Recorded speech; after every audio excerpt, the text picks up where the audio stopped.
trying to explain to my 3-year-old son that mom has to go away for a while, and he's asking why. I'm Rosemary Green, and this is Life Jolt.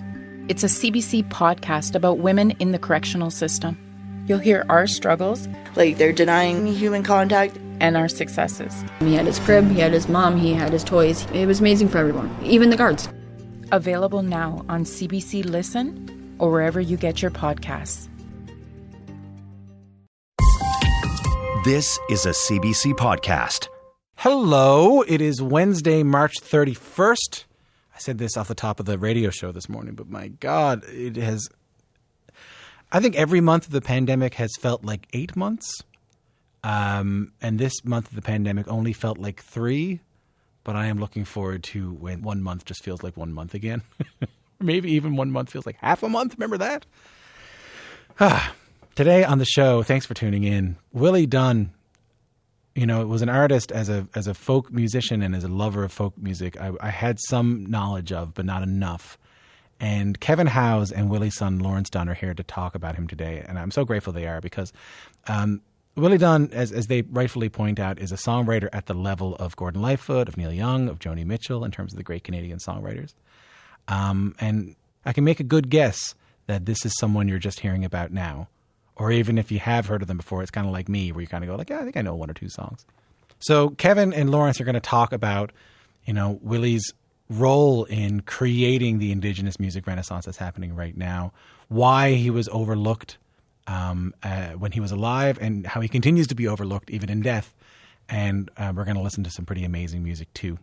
After that, Hiromi Goto is here to talk about how older women are often painted as one thing, as sort of an archetype in literature, and especially in fiction.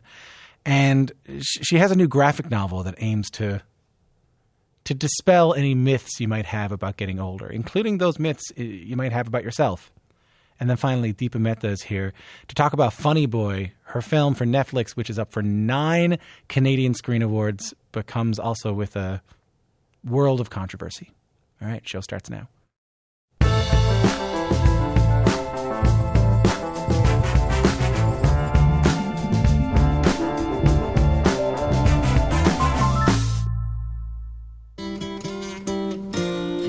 I'm very excited about some of the music you're going to hear in the show today. For example, take a listen to this.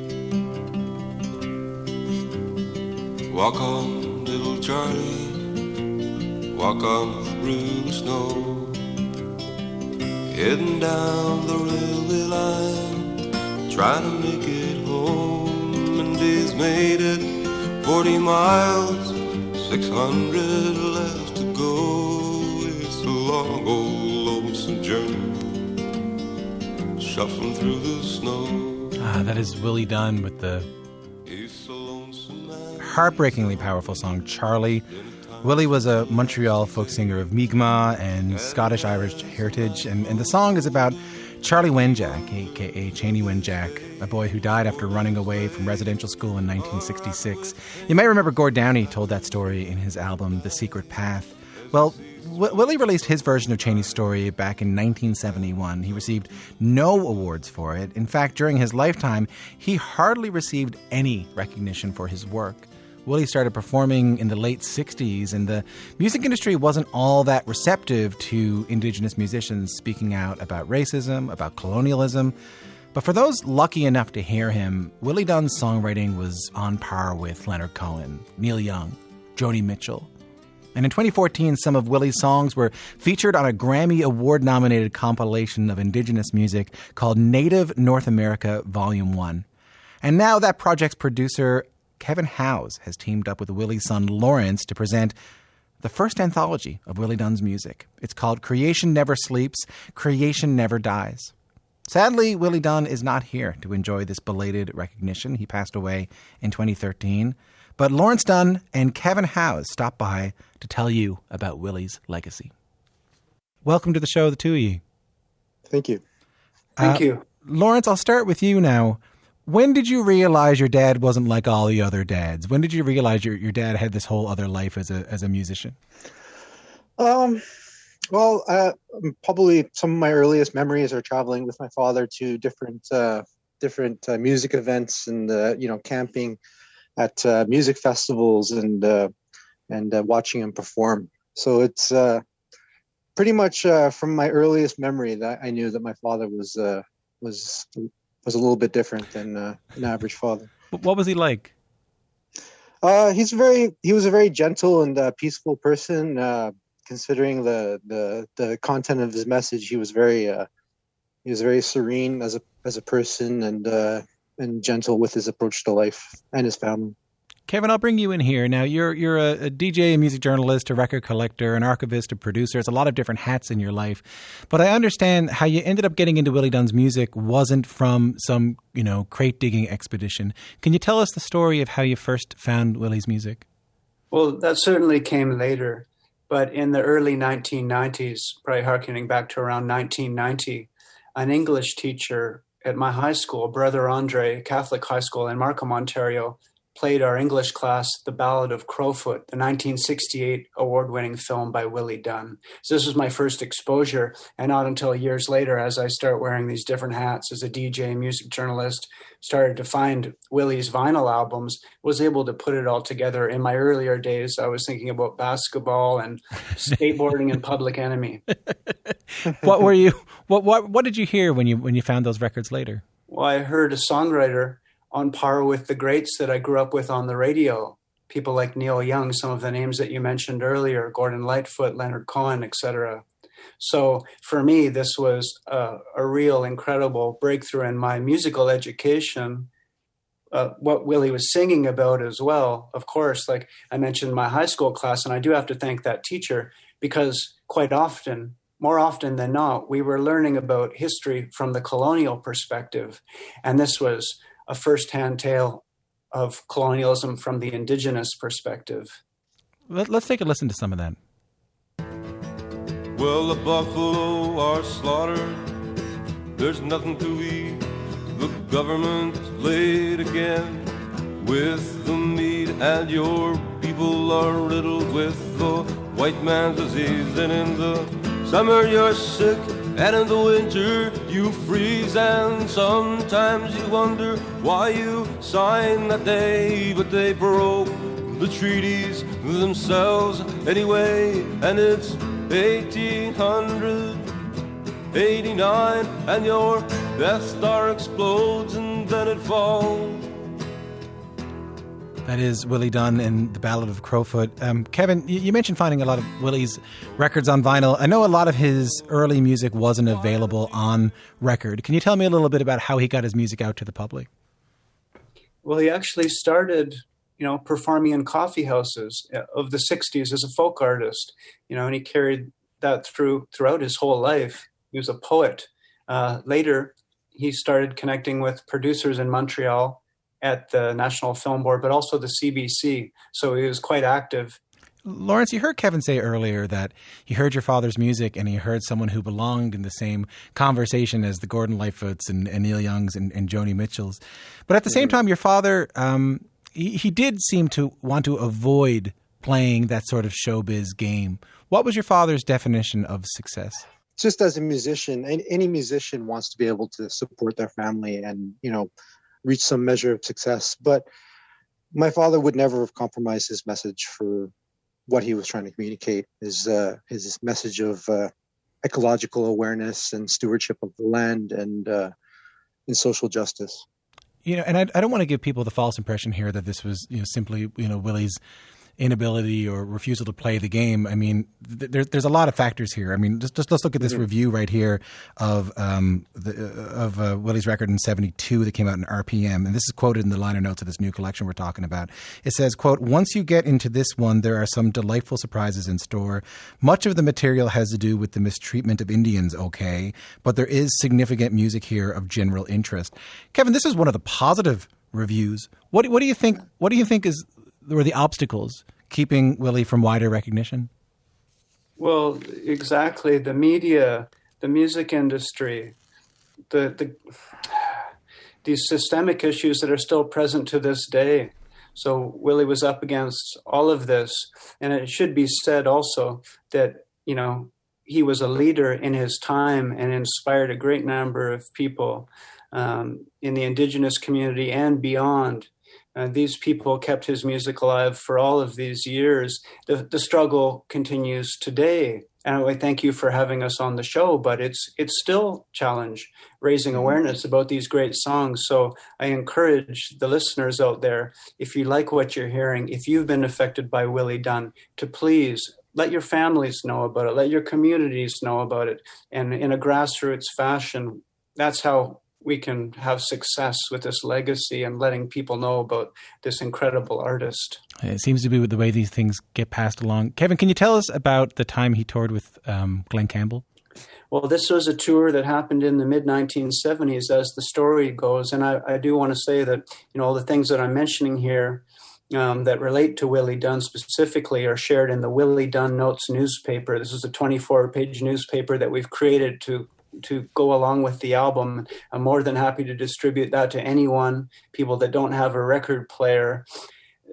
Willie was on this tour and was frustrated by the scene that was happening, in frustration. And this would have had to have been, a deep, deep-seated frustration. He actually, as the story goes, smashed his guitar and was sort of like, told his friends they're all a bunch of phonies, like presenting a certain image but not actually walking. They were talking the talk but not walking it. And Willie was as real as they come. So it was frustrating for him. Right. I mean, this is such a labor of love, what we're talking about here today. And I want to go to what Kevin was just talking about with the newspaper. So when you open up this set, there's a 24-page newspaper documenting Willie's life. Kevin, let's talk a little bit more about this newspaper. Why did you decide to use this format? Well, it harkens back to Willie's earlier days in the 60s and 70s. This is just how information was exchanged back in the day, and we wanted to pay tribute to that. With these archival music projects, yes, we're in 2021, and we're in this digital, instant, lightning fast Zoom call reality, but we want to take it back to the original spirit of the recordings and the time. So Willie Dunn Notes reflects that. We have received incredible contributions, and I can't thank everyone enough. And this is available free outside of the album as well. I have extra copies printed. I can send it out digitally. I can send it out in a hard copy. So we just want people to know about who this great person was, and hopefully that leads people to the music and a greater dialogue that can hopefully make the world a better place. We'll post up a link to where they can get that newspaper if they're unable to get the whole box set. Lawrence, what was it like to read this newspaper and learn about your father? Oh, it was amazing. Kevin's put a lot of very hard work into it over the past several years, and our family is really appreciative of everything he's done and the things he's dug up. And through the process of researching for the liner notes and for the album, I ended up traveling around with Kevin through Ontario and Quebec, and meeting some of my dad's old friends. And I'm really, really appreciative to Kevin for extending his hand and taking me on that journey. Oh, Lawrence, you got to tell me, showing me the ropes for it. You got to tell me about that. What was that like? About going out and meet some of your dad's old buddies? It was amazing. We met Martin DeFalco and Buckley Petawabino in Montreal, and we had some great conversations about Willie's history. Buckley told me things about Willie that I hadn't known previously. He mentioned that Willie had been in Los Angeles, involved with the grape boycott. And he ended up traveling to Canada and bringing the spirit of that protest up to Canada. So that was an interesting piece of information that I hadn't known about before. Martin DeFalco, he illuminated us to Willie's experience in the Congo, where he was speaking with an old African man who, once he kind of gave him the lowdown of what was going on in Africa, and Willie with his receptiveness to learning about social justice, took that message and brought it back to Canada, and it kind of shaped the direction that he took in his life. One thing that the old African said to Willie was, once Willie decided like that things needed to kind of be done to address the situation, he says, "Well, what are you doing here? You should be at home working." And Willie agreed with him. So that was a very illuminating moment to myself and my whole family. It must have been a powerful moment for you, Lawrence. Absolutely, yeah. If you're just tuning in, my name is Tom Power. You're listening to Q. I'm speaking with producers Kevin Howes and Lawrence Dunn about Lawrence's father, Willie Dunn, and a new retrospective of his music on Light in the Attic Records. It's called Creation Never Sleeps, Creation Never Dies. Kevin, at the start of this interview, I mentioned Gord Downie's Secret Path project, which brought the story of Cheney Wenjack to mainstream Canadian audiences in 2016. Shamefully, that includes myself, as that was nearly 50 years after Willie sung about Cheney on his track Charlie, which, as you mentioned, we heard earlier. What did you think when you saw all the attention that Secret Path received when you were at the same time trying to bring Willie's music to light? Well, it was great to know that mainstream Canada was finally, learning about these crimes that, had been committed to Indigenous peoples, the peoples of this land who we have settled and immigrated to. Gord Downie is an incredible artist. That he raised funds and awareness to this is a very positive thing. At the same time, it broke my heart to know in a song so devastating that, it will bring any empathetic human to tears in Charlie, especially this version that we're sharing, because Willie had recorded it at different times over his career. It's one of the most powerful songs I've ever heard in my life. I can't think of many others that can hit you like this. And to know that it fell on a lot of deaf ears, that was really heartbreaking. I can only imagine what it would have felt like to Willie. At the time, in maybe 2013, I did have the utmost honor and privilege to meet Willie Dunn while he was with us in the physical. I was at a different stage in my life, and I feel like over the last handful of years, I've grown a lot as a person, and that is due to my connection and friendships with many of the artists that were featured on the Native North America compilation. And we traveled coast to coast and screening the films of Willie Dunn, honoring Willie Dunn the whole way through. And these songs need to be heard by more people, and we're just doing whatever we can to readdress this. They teach the Secret Path in schools. They should also be including the story of Willie Dunn in with that as well. And I've heard that from many older folks as well who are around back in the day. Why aren't they mentioning Willie in this? And, we're trying to, while recognizing the great work that was done and is being done by the Downie Wenjack Foundation, that there's a lot more work to be done in uncovering and sharing this history. I did have also the privilege to meet Gord before he passed away through the Sadies. They introduced me as, this kid who was working on this Indigenous music compilation. So, I'm sure that, maybe Gord and Willie are sharing some stories wherever they are right now. Lawrence, what do you hear something new about your father? I mean, I was struck earlier by something that you said, and I want to come back to it. You said, Sure. You said, yeah, my dad, he had all these, very important and very serious songs, but he was a very lovely and light man. Do you hear something new about your father that you maybe didn't know when you listen to his music now? I wouldn't say something I didn't know, but it definitely, the more I listen to his music, the deeper I go into understanding his music, the more I learn about him and what was important to him. Like just for an example, the song Charlie is based on an old folk ballad from Scotland called The Great Selkie of Sulskerry. And it's an ancient song. It was first written down in 1850, and it's probably goes back a lot further than that. Yeah. And Willie, while honoring his native heritage, he also liked to honor his father and his European heritage. So I think that's a good example of those two cultures coming together.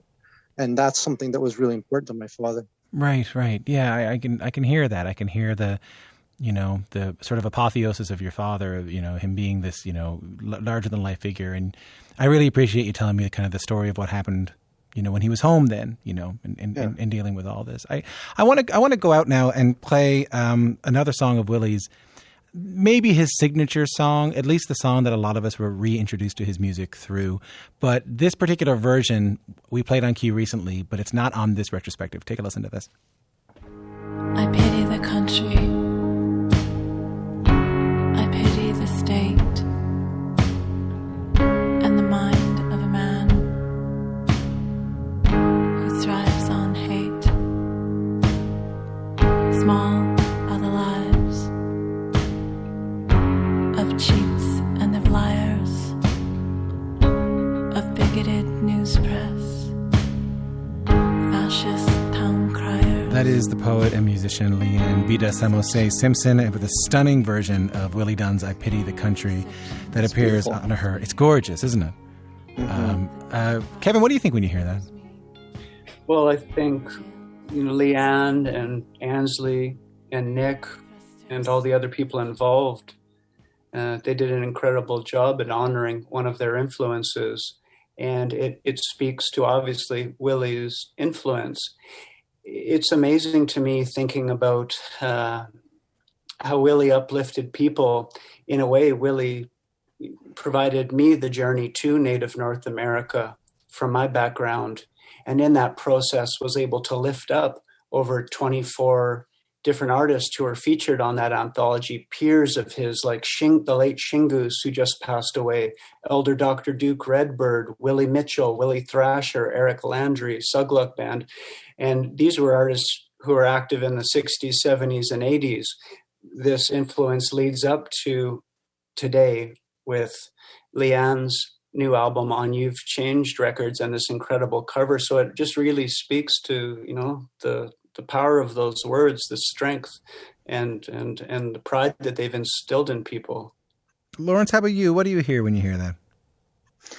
I get a tingling feeling in the back of my head every time I hear that song.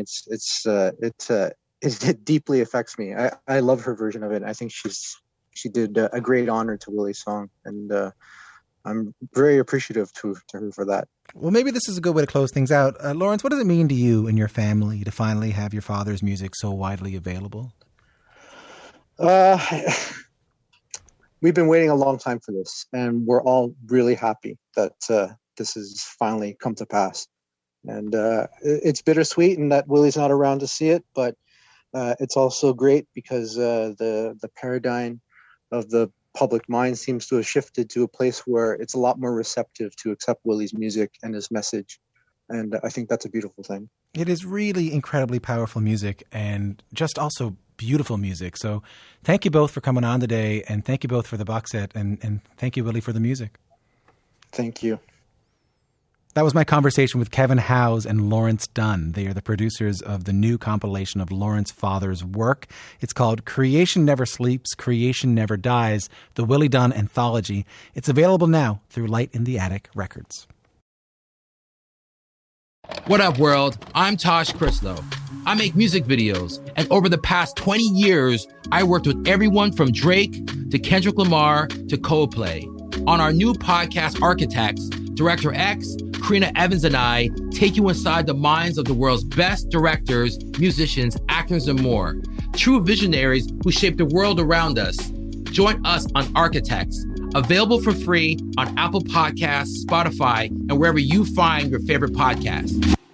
Enjoy a business upgrade during Dell Technologies Black Friday and July event. Get savings up to 50% off and take your office with you with Windows 10 Pro. Plus, get special pricing on Dell servers and more, along with easy financing with Dell Financial Services. Call 877-ASK-DELL.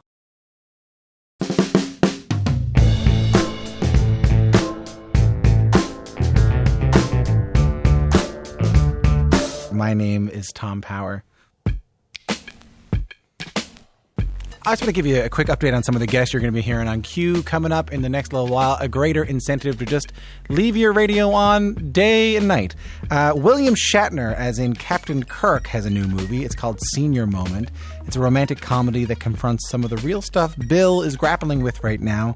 Aging. William Shatner's coming up next week. I think you're going to be really surprised with where he's getting with getting older. Plus, Mary Clayton is a legendary American gospel singer. She's best known as the backup singer on the Rolling Stones song Gimme Shelter. She has a new solo album out, and it comes after a really tough period. She recorded the album while recovering from a very serious car accident, one where she lost both legs. Mary Clayton will talk about where she found that kind of resilience. And one last guest I want to tell you about. Blossom. Mayim Bialik will be here. In addition to being Blossom, was also Amy Farrah Fowler on The Big Bang Theory. You can catch her now on the sitcom Call Me Kat, where she runs a cat cafe. All these guests are next week, and lots more. So just, you know what? Leave your radio on. You won't miss a thing. Sounds good to me.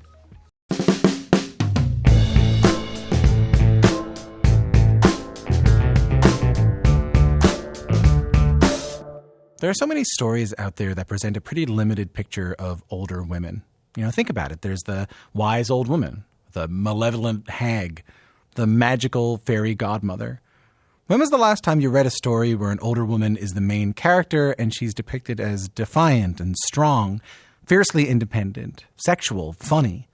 My next guest's latest book does exactly that. Hiromi Goto's new graphic novel is called Shadow Life.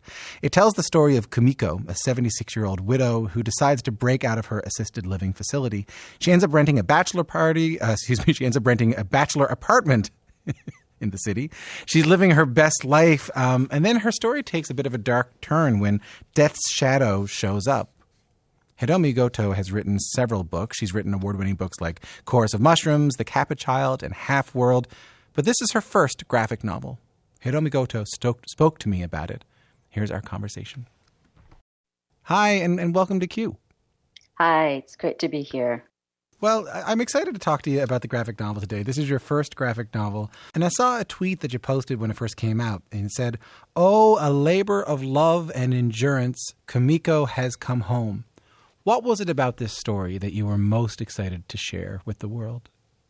I have a very long relationship with older figures, and particularly older women, because my grandmother lived with us when we were children and was one of our, major parental figures. And so an older person has been a very, very important part of my formative years. And a lot of my stories include an older woman as a character. Of course, I read a lot of novels and watch a lot of film, and really often troubled by how older characters are invisibilized or just not treated as respectfully as complex characters. And so, in being a writer myself, then I can bring very complex and vibrant older women and older women of color as central characters, and it feels very empowering and affirming, and also it feels like reality because in real life there's a lot of older women, a lot of women of color who are older and living their lives, and we just don't get to see their stories as much. The relationship Kumiko has with her daughters is complicated. Her eldest daughter in particular thinks her mom is irresponsible. She gets angry with her for ignoring her phone calls and her emails. Kumiko loves her daughters but seems to find them a bit overbearing. And I think a lot of adult children can relate to how your relationship can change over time. And at one point, Mitsuko writes a letter to her mom, and it almost sounds like she's the parent. Like, she says, "You better respond by midnight or I'm calling the cops. You're in big trouble." I wonder if you could talk to me about the dynamic between your main character and her daughters, and then maybe about how you reflected on your own relationships writing that dynamic. I really think, family systems are really complex things, and different different members of family pick up different roles within the family. And it plays out in sometimes beautiful and sometimes horrible ways. And they're not static. They can shift over time. And I've been kind of interested in how some readers have responded to the character of Mitsuko, because I find her to be an overbearing character, but it's the overbearing qualities are coming from a sense of a deep love. And so, I think that some people express their concern or their love or their worry through anger or, for lack of a better word, bossiness. So I think of Mitsuko that way. And I also think there's, probably cultural elements as well in terms of how family members will treat an older family member as well, in terms of ideas around healthcare or how to manage one's life. There's all sorts of things that influence that. Have you found that relationship change in your own life? With my mother? Yeah, I mean, or any relationship, really. Well, as many people do develop all sorts of more physical illnesses and such things as we age, there are shifts in the relationship. And also, I also think about power dynamics as well, because we live in a society that privileges youth. And, there's this idea that as we age, we're going to lose more and more of our faculties or our ability to direct our lives responsibly, which is not so. So, I think it's always a struggle for me to be able to understand where I think something is a rational and logical thing to do, as opposed to what my mother wants for herself, and to respect boundaries.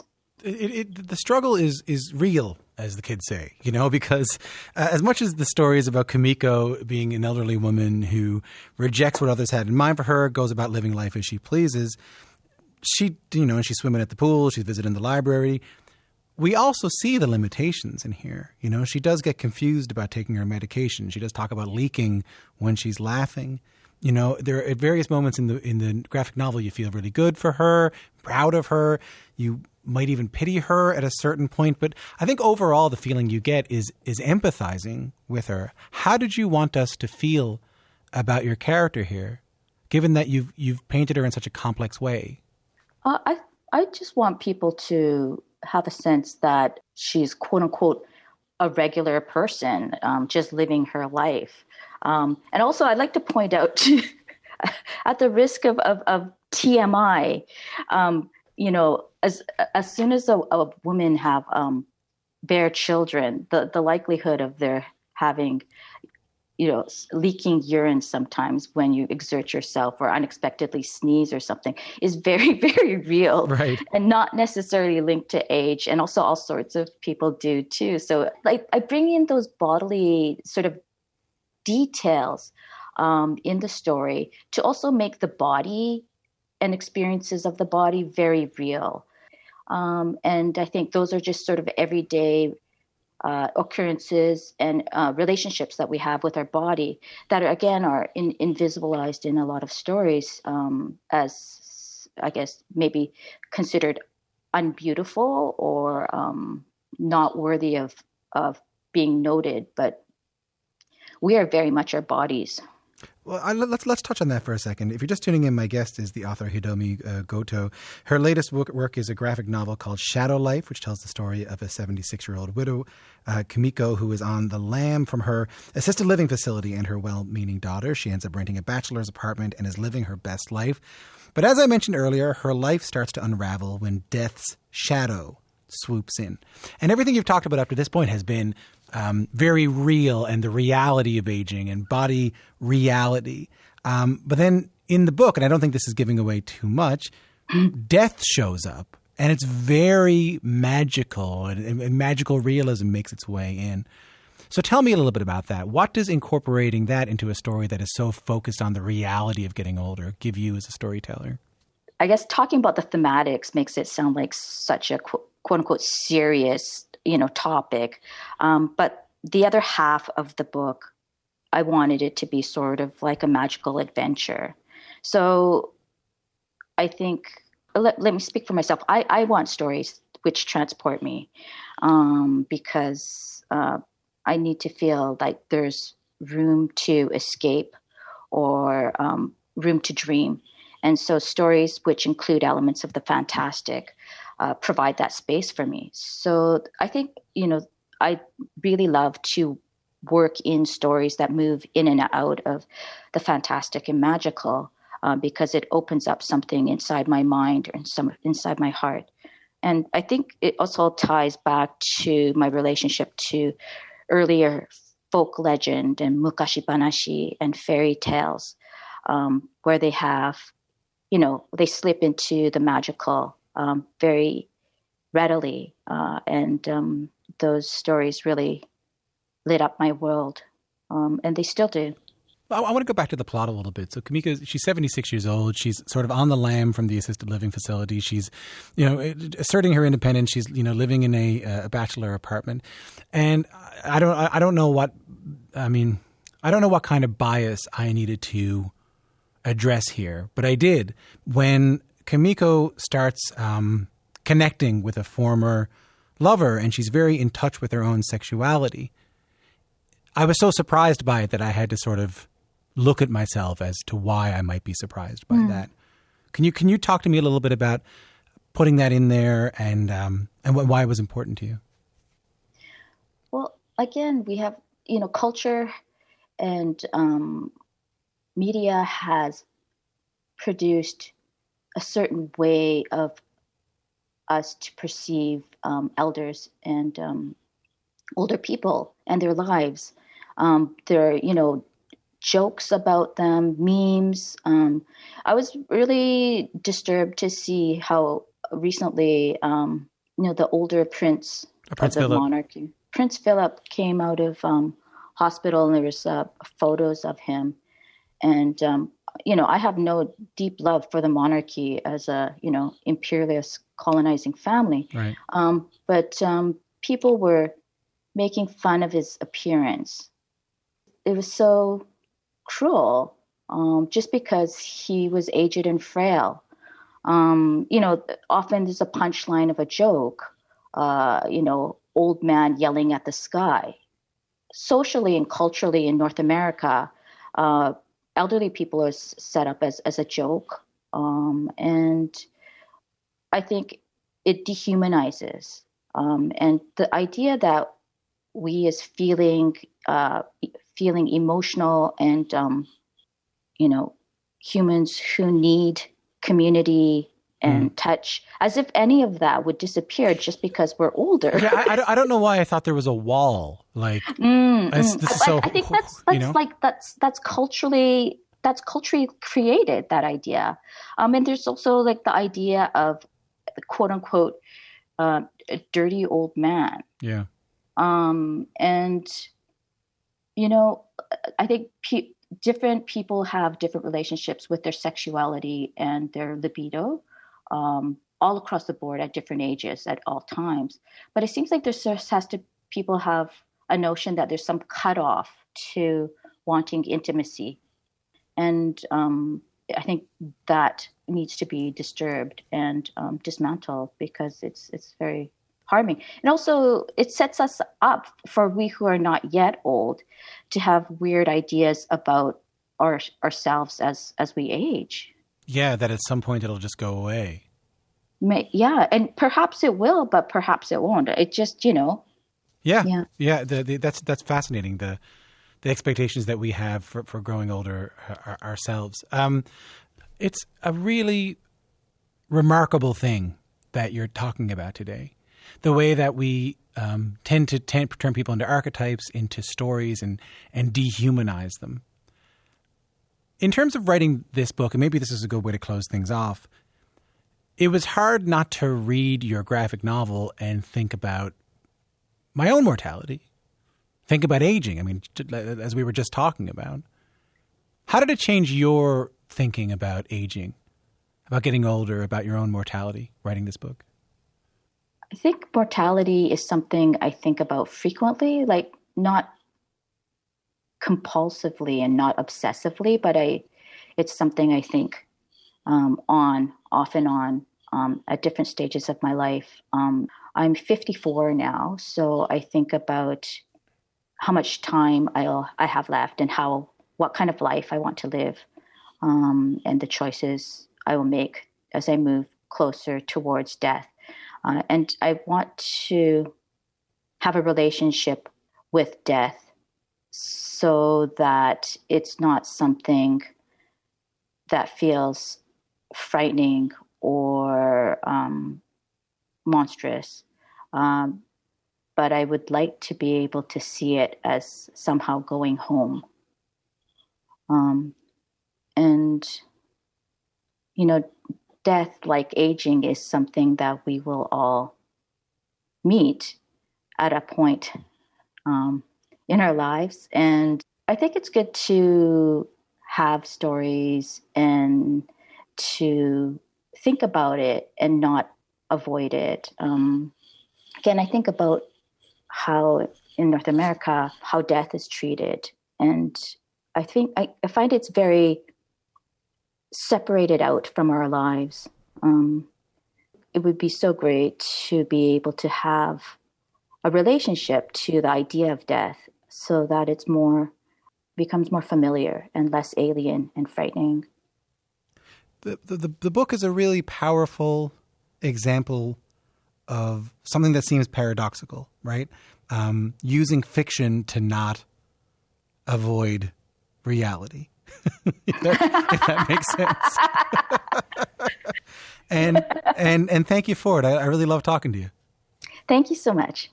Hiromi Goto's new graphic novel, Shadow Life, is out everywhere now. It's illustrated by Anne Tsu.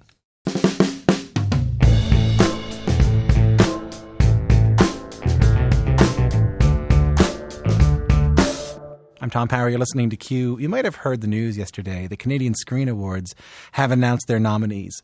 The film Funny Boy notched 9 nominations, which includes Achievement in Direction for Deepa Mehta. Her film adapts a 1994 novel by Shyam Selvatori. It tells the story of R.G. Chelvaratnam. He's a young queer boy who grows up in Sri Lanka in the 1970s and 80s. Things are complicated for RG. His family does not support his identity. Homosexuality is criminalized in Sri Lanka. And he's also Tamil, an oppressed minority in a country where violence between ethnic groups is on the rise. I spoke to Deepa Mehta about the film the week it was released, and it was released internationally on Netflix. At the time, she was facing criticism from the Tamil community for her casting choices. We spoke about that as well as Deepa's journey in filmmaking. Here's our conversation. Hi, how are you? I'm fine, thank you. When did you first come across the book, and what made you want to adapt it? I came across the book years ago. I think when it first came out, which must be 24 years ago, I think perhaps. I don't know. I read it and I loved it. And I immediately rang up Shyam's agent wanting to option it. And they said, sorry, somebody else has optioned it, some big name and with a big budget, obviously. So I said, okay, that's too bad. And I went on to make my first film in the trilogy called Fire, which was set in fact, in Delhi. And then, then I bumped into Shyam off and on, and I did a small radio play for him as an excerpt from Funny Boy. But Funny Boy had a huge impact on me on many levels. But time went by and I, forgot about it. And then about 3 years ago, Shyam came to me, or his agent sent to me, a script that Shyam had done based on Funny Boy. And I thought, that's strange. I didn't know Shyam wrote scripts. And Funny Boy, I thought it had been optioned and done about many years ago. But they said, okay, he really wants you to look at it. And if you like it, he'd like you to direct it. So I read the screenplay and I was profoundly moved. For many reasons, but mostly because of Shyam himself. The importance of his life, because Funny Boy is based on his life. RG is Shyam and what happened to him, and growing up gay in a society that still considers it a criminal offense, and family, and also the divisive nature of the world we're living in right now, Tom. I mean, I felt that had incredible resonance now when I read the script. Well, tell me more about that, because I wondered why 2020 was the right time, or whether it felt like the right time to put this out now as opposed to 25, 26 years ago. It felt right for me. I mean, it might not feel right for anybody else, but it felt right to me. I mean, there we had Trump down south and the populist nationalist movement all over the world, where everything was being divided and there's always the other.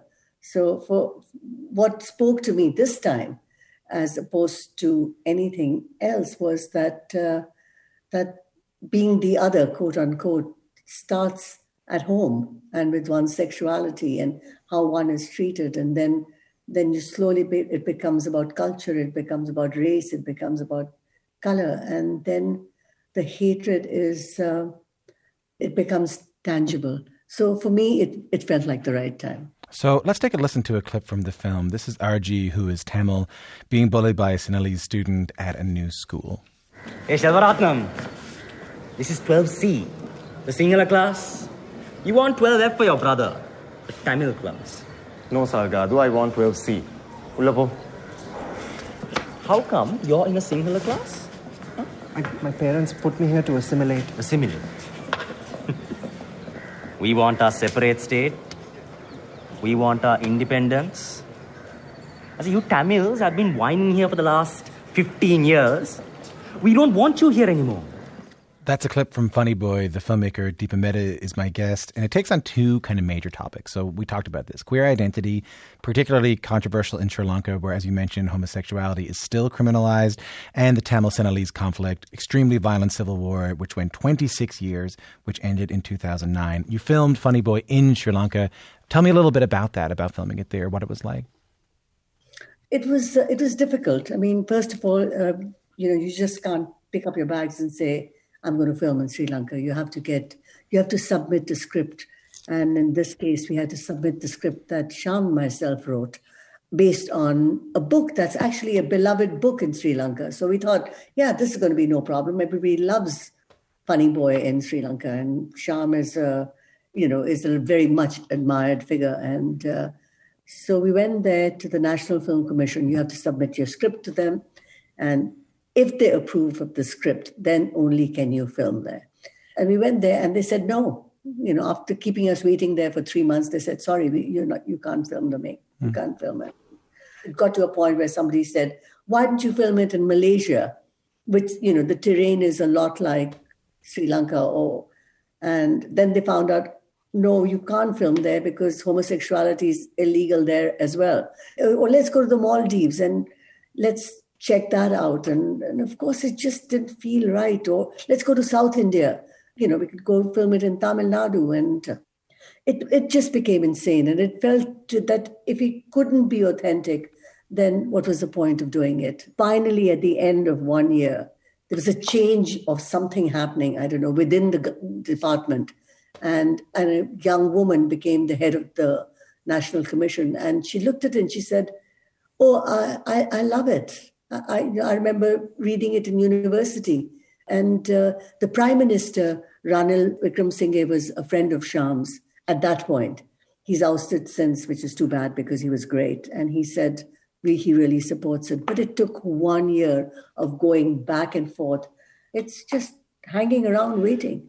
Homosexuality is, as you mentioned, still criminalized in Sri Lanka, which is a legacy of colonial British law. Could you see, even though you were making this film about a story that was written 24, 25, 26 years ago, could you still see some of RG's story reflected in Sri Lanka today while you were filming, in terms of how homosexuality is perceived there now?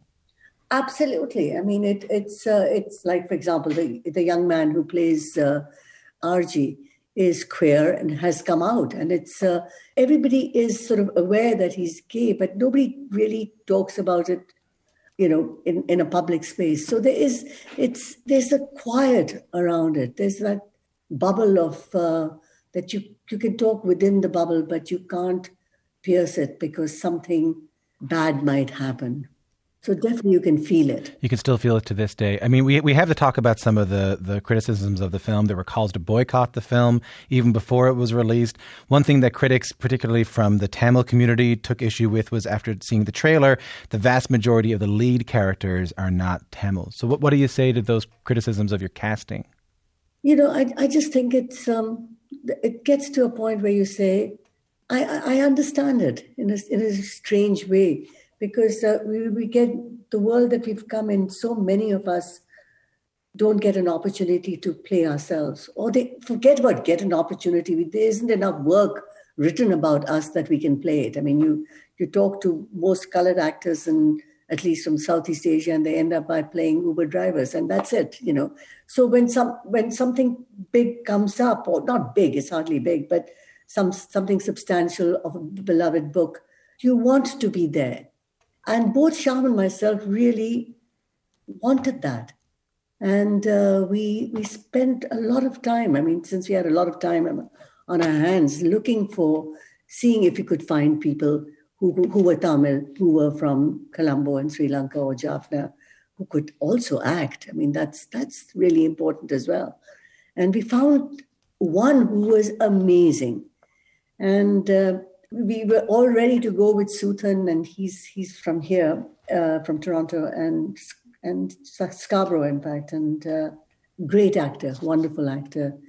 And he couldn't, his father had a bypass surgery and he couldn't make it. And then we were postponed for another 6 months. So I called him up immediately and said, Suthan, are you ready? Can you come now? How's your dad feeling? And he said, I just got married yesterday. So it just didn't gel. We tried. We really did. And I don't know, it was either not to make the movie because we couldn't be true to that self, which is important, but also why make a film where we couldn't get the right actor? Did that cross your mind to not continue making the film if you couldn't find someone who was queer and Tamil? Yes, it did. And I looked for, then I went to Colombo, and through Shyam met a whole network of, we did casting calls, etc., and network of actors. And then we found Brandon. And at that point, it was getting to be slightly hopeless, but Brandon was like magic. I mean, because he was what RG supposed to be, is shy, vulnerable, but so strong and queer. I mean, that was like a shock.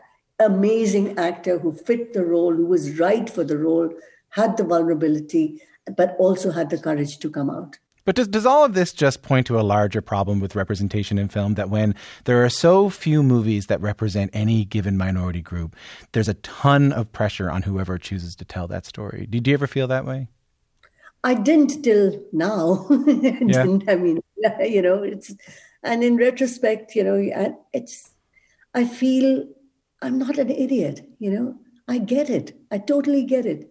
And I totally tried to, I'm not being apologetic or a wimp, because I actually, whether you understand it or not, I actually like this film. Because I think the film is more, the language is important. It would have been great to get a queer Tamil actor to play RG, but we got a queer Sri Lankan to play him. And it was great. He was a good actor. I really think what's important also is that this is a very tragic story about what happened to the Tamils, the pogrom, the genocide, and 26 years of a civil war, where the suffering was huge and immense, and very few people know about it. I think that story should be told too. But hey, you want to boycott it, go ahead. Well, yeah, that I know. That I know. And I know that I have empathy. But if that's what you want to do, be my guest. I'm speaking with the Oscar-nominated Canadian filmmaker Deepa Mehta, whose new film Funny Boy is out on Netflix. Deepa is also known for films like Midnight's Children and her Elements trilogy, Fire, Earth, and Water. A pretty amazing list of credits. When we were looking through them, Deepa, one thing that seems to tie them all together is telling the story of oppression or marginalization, whether that's stories of domestic violence or sexual assault or political conflict or queer identity.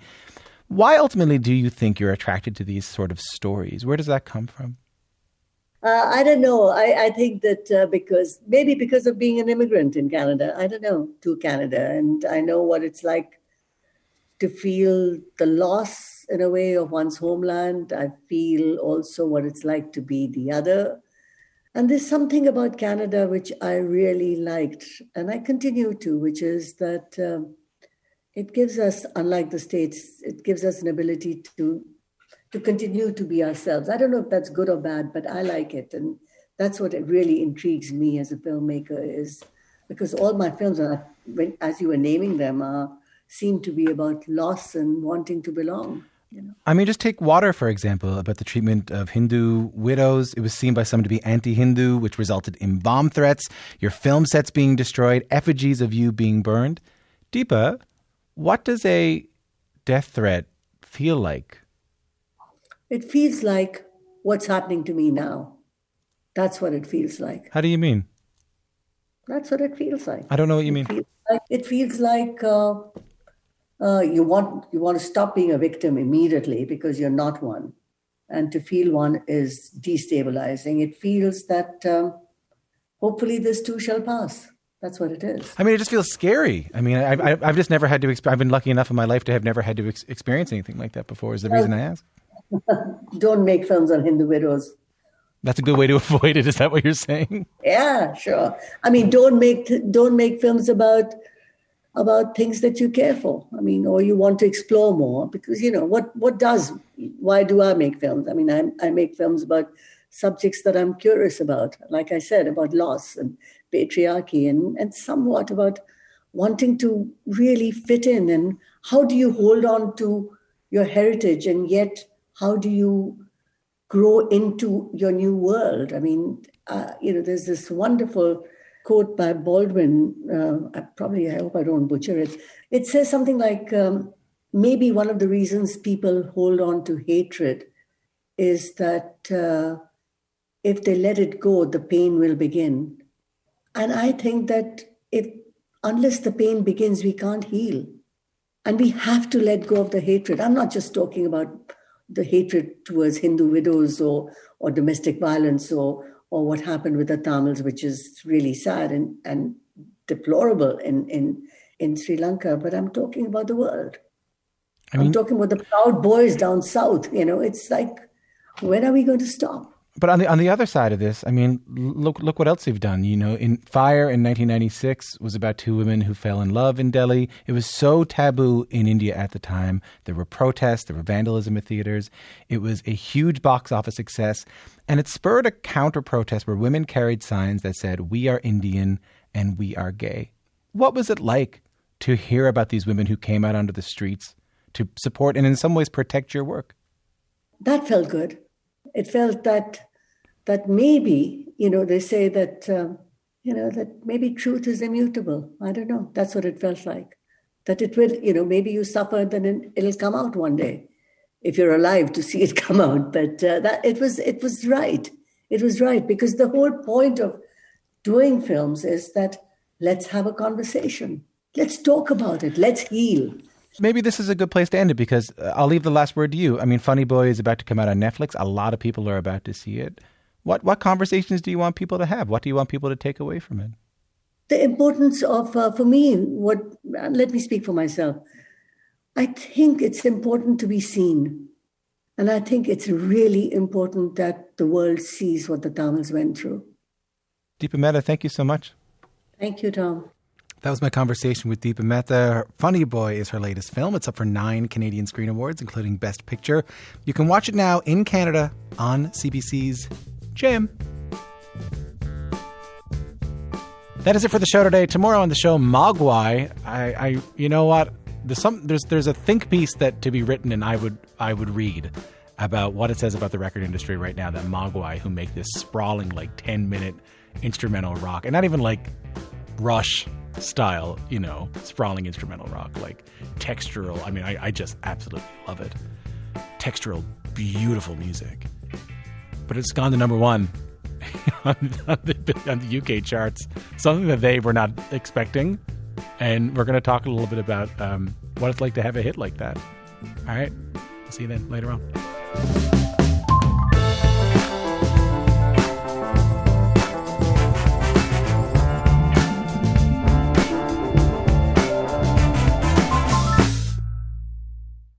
For more CBC podcasts, go to cbc.ca/podcasts.